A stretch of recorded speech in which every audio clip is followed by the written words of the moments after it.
Hey everybody, welcome back to my channel. Today is the part 2 video of a 4-part series I'm doing for the Build a Simple Flow project Trailhead.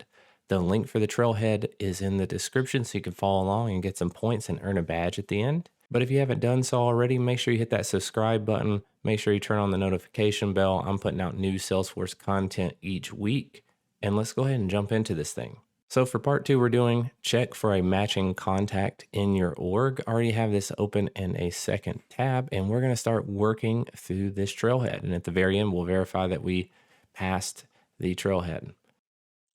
So after the contact info screen, we're going to hit the plus sign here. We're going to add an element, and we're going to use the get records element here.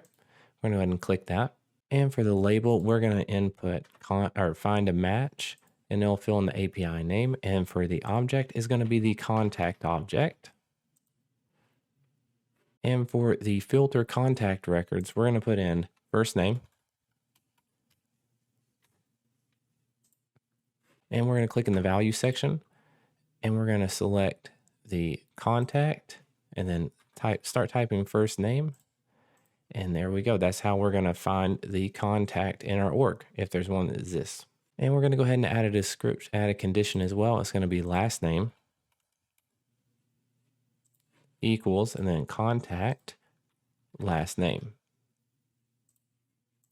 And what this is specifying here, it says all conditions are met. So the first name and the last name have to match. If it only has the first name but not the last name, then it won't pull that record. And we're done with that. We're going to hit done. And then we're going to go ahead and hit that save button. And that's actually the last step of part 2. We're going to go in here and verify that we actually passed this. We're going to hit verify step to earn 100 points, and it's going to check it for us. And we passed that step. We earned 100 points. And we're actually going to go ahead over and debug the flow. I know it didn't call for that during the steps, but we're going to go ahead and do that here. And we're going to hit debug.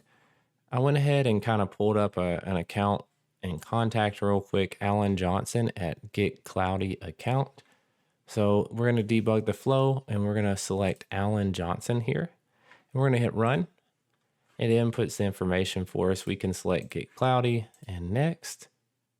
And it successfully found the contact record. So now we know that get record element is functioning as expected. I like to just do an extra check. But I really appreciate you checking out my video. Part 3 is coming out very soon, and 4.